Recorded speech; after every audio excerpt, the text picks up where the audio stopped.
Nous sommes aujourd'hui le mardi 26 mars 2024. Gustave Thiebaud dira ceci. La foi consiste à ne jamais régner dans les ténèbres ce qu'on a entrevu dans la lumière.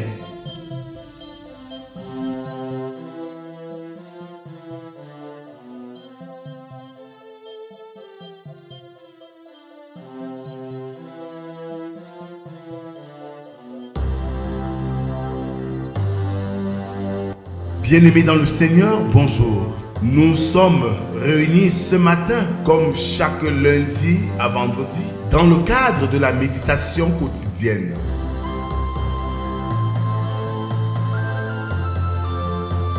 La méditation quotidienne est un moment de recueillement, de prière, de chant, de méditation de la parole de Dieu pour ainsi préparer notre journée.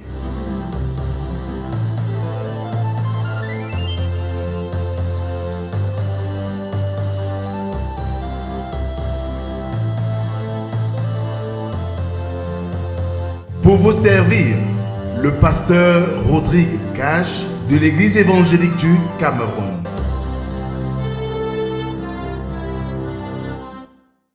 Alors mes bien-aimés, ouvrons nos cantiques sur les aides de la foi, numéro 598.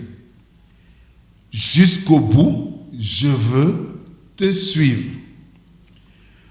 La voix du Seigneur m'appelle, prends ta croix et viens, suis-moi. Je réponds, Sauveur fidèle, me voici, je suis à toi. Jusqu'au bout, je veux te suivre dans les bons, les mauvais jours.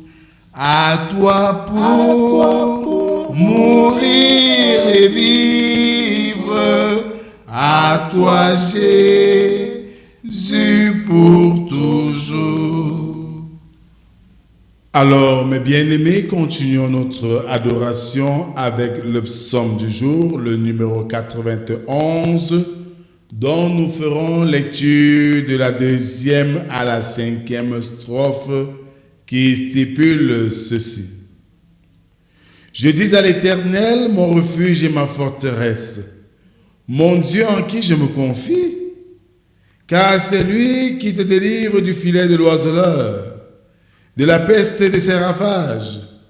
Il te couvrira de ses plumes, et tu trouveras un refuge sous ses ailes. Sa fidélité est un bouclier et une cuirasse. Tu ne craindras ni les terreurs de la nuit, ni la flèche qui vole le jour. Amen. Prions Dieu. Seigneur notre Dieu, tu nous as donné le privilège d'être comptés parmi les vivants ce matin. Père, un jour nous avons été marqués par la puissance de tes enseignements, tes miracles que nous avons pris aussitôt les engagements devant les hommes et devant toi. Engagement de te rester fidèle, engagement pour te servir. Et là, oubliant les enjeux de ces engagements, nous sommes compromis de tout. Nous avons renoncé à toi par notre manière de vivre. C'est ainsi que nous continuons à condamner ton Fils Jésus-Christ. Que ta parole ce matin nous donne de nous souvenir du premier amour et de servir de tout cœur. Amen. Ce matin, nous méditons dans l'évangile de Jésus-Christ selon Marc, chapitre 14, du verset 66 au verset 72. Là, il est écrit: Pendant que Pierre était en bas dans la cour, il vint une des servantes du souverain sacrificateur.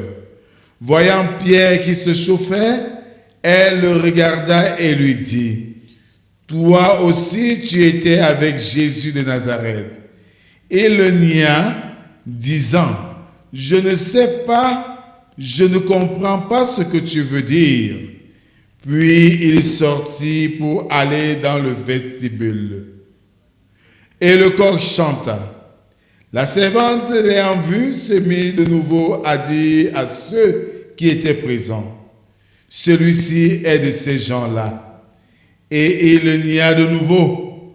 Peu après, ceux qui étaient présents dirent encore à Pierre, « Certainement tu es de ces gens-là, car tu es galiléen et ton langage est semblable au leur. » Alors il commença à faire des imprécations et à jurer, « Je ne connais pas cet homme dont vous parlez. » Aussitôt, pour la seconde fois, le coq chanta et Pierre se souvint de la parole de Jésus que Jésus lui avait dite, « Avant que le coq chante 2 fois, tu me renieras 3 fois. » Et en y réfléchissant, il pleurait. Amen. Bien-aimés frères et sœurs, en ce deuxième jour de la Semaine Sainte, 2 éléments forts attirent notre attention dans ce texte. Tout d'abord, le dernier élément. Tout ce que Jésus déclare se réalise toujours. Qu'importe le temps, cela finit par arriver.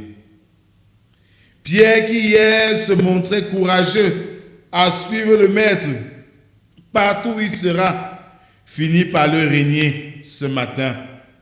À cet effet, nous disions que nous ne pouvons rien sans la force de Dieu. Nous ne pouvons rien par nos propres forces. Avant d'y arriver à cette partie, allons un peu plus loin derrière. Pierre court un grand risque d'être dans la cour où tous ces juifs et substituts de ces hommes de loi étaient assis. Pierre est un intrus dans ce milieu et est obligé de régner son Seigneur pour sauver sa vie. Le chrétien doit éviter tout milieu hostile à la foi chrétienne, de peur d'être piégé et de renoncer par la suite à sa foi. Or, de nos jours, nous avons beaucoup de milieux qui peuvent nous aider à renoncer à notre foi. Et si véritablement nous nous accrochons à la parole de Dieu, évitons les mauvaises compagnies, il serait très difficile pour nous de renoncer à notre foi. Un autre élément comparatif à demain, par exemple, ou à hier, c'est que Pierre aussitôt a vite fait de régner Jésus, mais Jésus, depuis qu'il est arrêté, n'a jamais régné son Père. L'homme est fragile devant les réalités de la vie.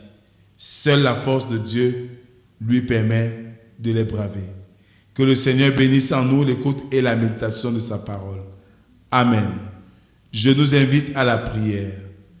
Merci Seigneur pour cette parole que tu nous donnes ce matin, nous invitant ainsi à être prudents dans ce monde où il est plus facile pour nous de tomber face aux distractions de ce monde. Merci Seigneur parce que nous arrivons doucement au deuxième jour de cette semaine sainte et tu combattras davantage à nos côtés pour que Seigneur, sur le chemin de la sanctification, nos familles et nous soient restaurées. Bénis-nous Seigneur, bénis nos projets, bénis nos travaux. C'est au nom de Jésus-Christ, ton Fils, que nous t'avons ainsi prié, lui qui nous a appris à te dire, notre Père qui es aux cieux, que ton nom soit sanctifié, que ton règne vienne, Que ta volonté soit faite sur la terre comme au ciel. Donne-nous aujourd'hui notre pain de ce jour. Pardonne nos offenses, comme nous pardonnons aussi à ceux qui nous ont offensés. Ne nous soumets pas en tentation, mais délivre-nous du mal, car c'est à toi qu'appartiennent le règne, la puissance et la gloire pour les siècles des siècles. Amen. Bien-aimés dans le Seigneur, nous sommes tous fragiles dans ce monde avec toutes ces distractions. Mais nous devons éviter les zones de confort qui peuvent nous distraire au point que nous soyons à mesure de régner notre foi. Et comme Jésus, ne soyons pas comme Pierre, affirmons notre foi, notre engagement partout où nous sommes. Que le Seigneur bénisse cette journée, nos actions et tout ce que nous allons faire, ceci pour la gloire de son nom, au nom du Père, du Fils et du Saint-Esprit, un seul Dieu éternellement béni. Amen. Shalom.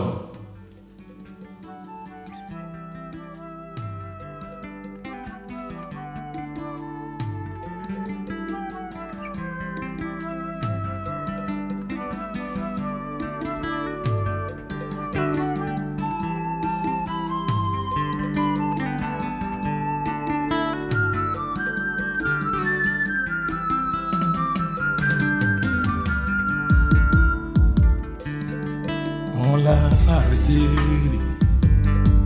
on l'a amené dans un prétoire où on l'a jugé,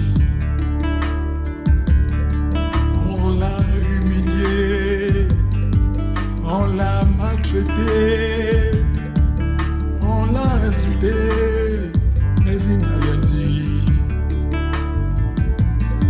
Sans un mot, il a tout supporté, simplement pour laver nos péchés, pour laver nos péchés. Il fut méprisé, calomnié et lapidé, devant tout un peuple qui se moquait de lui. Il portait une croix, cette lourde croix qui déterminait son destin, cette croix où on l'a crucifié.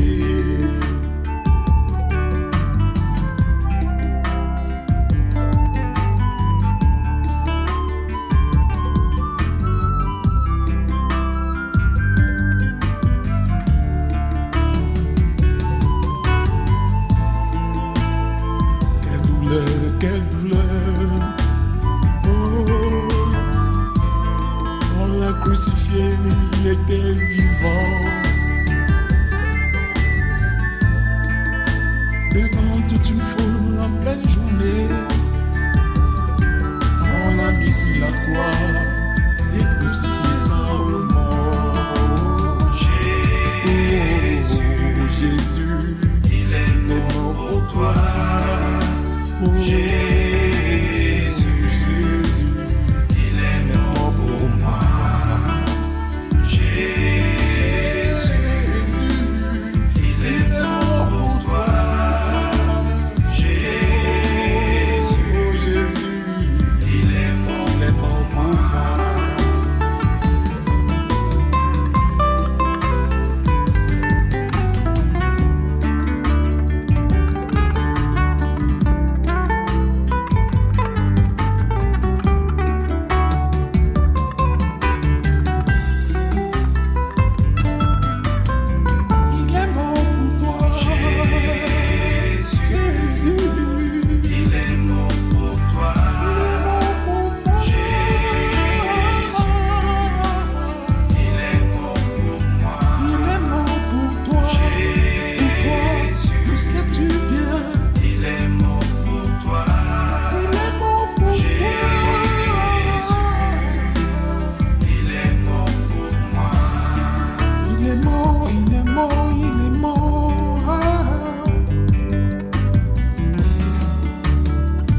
Jésus.